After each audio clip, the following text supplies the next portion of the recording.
Everyone has an article of clothing hanging in their closet that has special significance in their life. For Jay Bittler, it's his Air Force jacket. Today, we're going to show him how to frame and display his jacket using the best inside framing techniques available, like spacers. That looks awesome. Nice. Forms, and quilting guns. Hey, I'm Shanaz Lakaz, and today on Get Framed, I'm going to show Jay, this really awesome guy who served in Desert Storm, how to preserve his wartime medals and display them proudly. Oh, look What at do you that.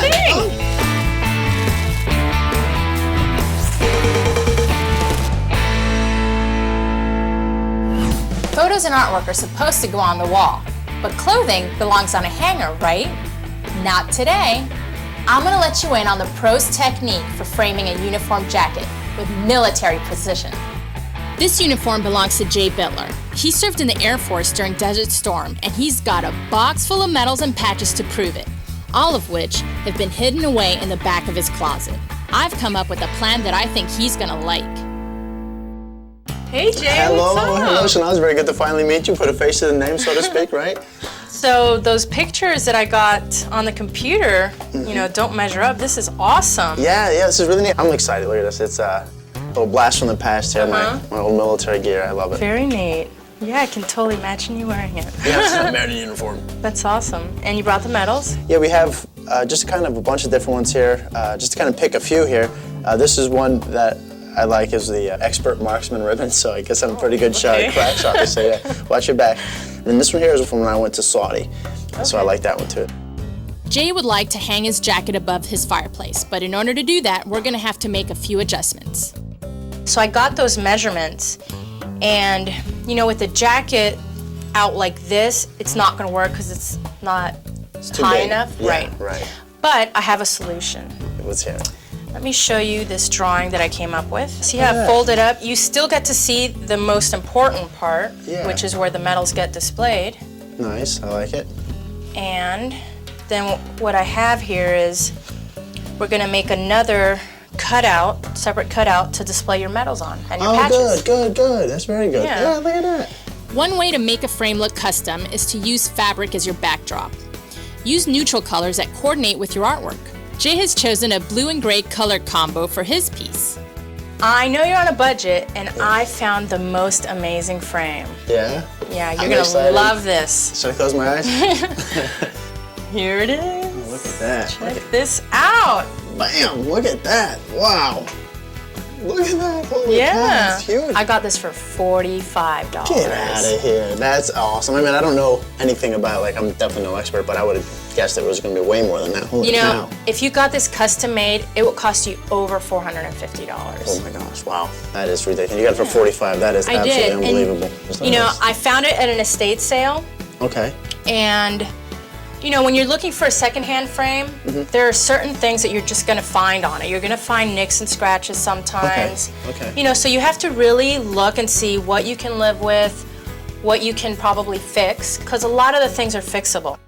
What you wanna do is just dab the actual scratched area. Okay. And you wanna try not to get any on the finish itself. So as soon as you dab the area, you wanna make sure you wipe off any excess on the actual wood finish.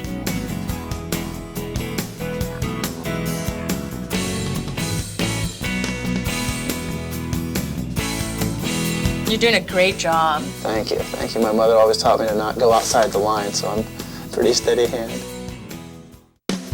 Most frames that you'll find at yard sales will still have stuff in them. Don't let that throw you off. It's easy to get the guts out so that you can make your frame your own. All you need is a wire cutter, an awl, and a knife. Pretty easy. Okay? So grab the wire cutters. The first thing that you're gonna do is you're gonna cut this wire in half. I think I can handle that. Okay. I think I can handle that. There you go. That was easy. Use the awl to get any screws out of the frame. Okay, so now we'll put an X on here, and then that way that'll get us started in breaking this paper off, and just like unwrap it like you're, yeah. Okay. Just want to get it It's off of. Like it's Christmas. Yeah. What'd I get, Mom? What'd you get me? And that's all there is to it. If you've got cool collectibles that you'd like to get framed, our website has all the steps. Check us out at DIYnetwork.com. From a $45 bargain to a custom shadow box frame, and all it took was a little coloring inside the lines. Just imagine what we can do with a little fabric and some foam core. That's up next. And later, we share the secret for framing clothing perfectly. Good thing Jay knows how to use a needle and thread.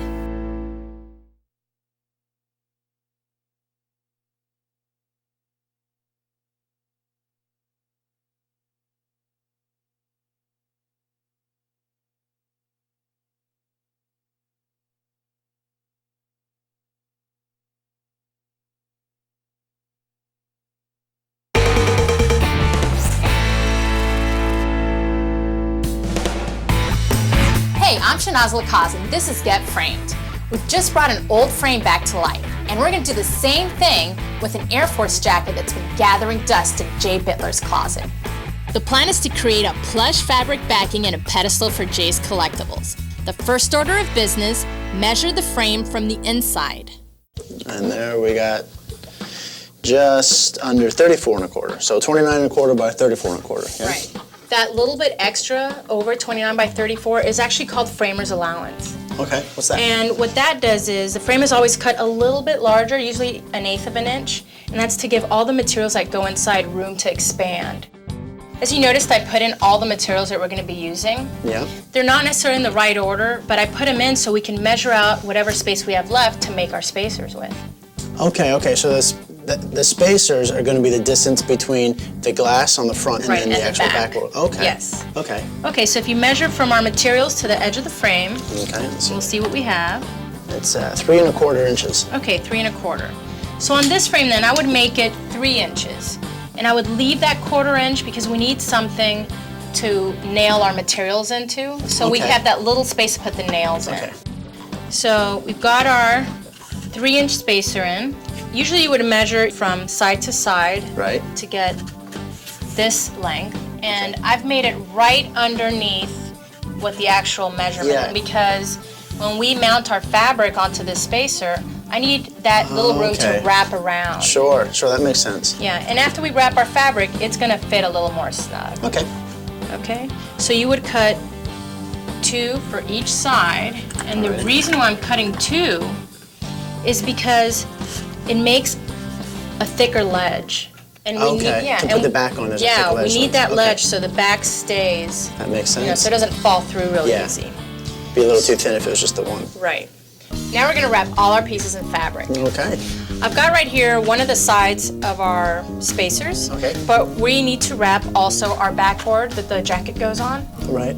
and the little pedestal that we're gonna use for the Okay. metals. Okay. Okay, so to begin, we have to double stick tape these together to make that thicker ledge. Right. Okay, So, so just put 2 long strips.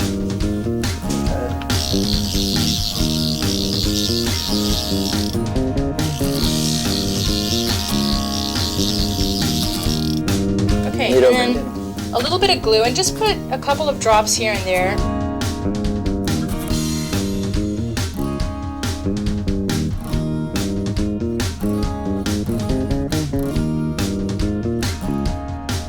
We're cutting the fabric with room to wrap it around the back of the foam core. We'll need a small paint tray and a roller and some fabric glue. We're rolling the glue on the foam core in a thin layer as if we're painting.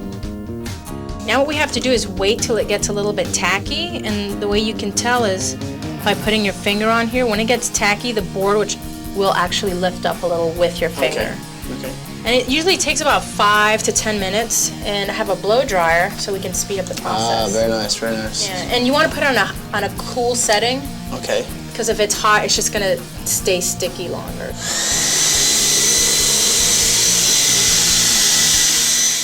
You always have to make sure that you're applying your strip on the right side of the fabric. You don't want to apply it on the side that you actually want to show. So, you know, sometimes the fabric looks the same, but this yeah, you I can see. tell There's that two it's a different little bit textures, different. yeah. Yeah.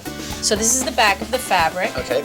So you're just going to flip that over and center it so you can have that 1.5 inch Right, okay. all the way around that we had measured out. That look good? Yeah, that looks good to me. And then just apply light pressure all the way through, just like that. And then that way you can also feel for bubbles, if you want to feel across there really quick, there's no, I didn't feel any bubbles at all. Okay, good. So now, on our back side here, we're going to use the double stick tape. Okay. And we're going to wrap these edges. So if you want to apply the double stick tape right along the edge.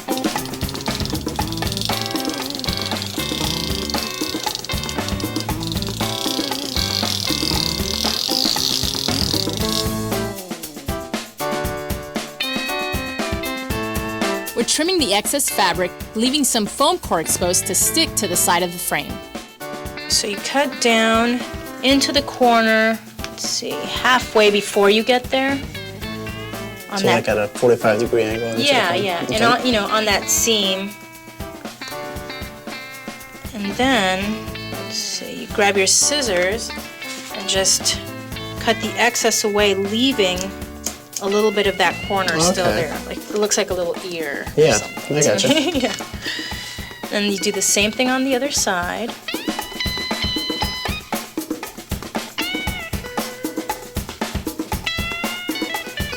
Halfway down, and then trim off the excess.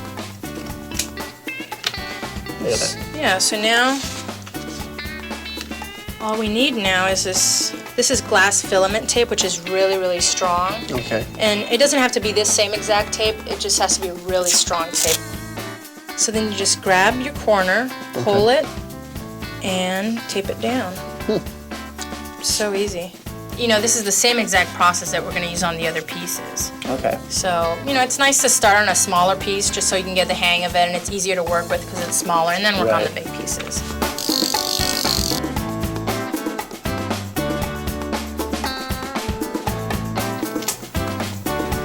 If you've missed any of these steps, you can catch them all on our website at DIYnetwork.com.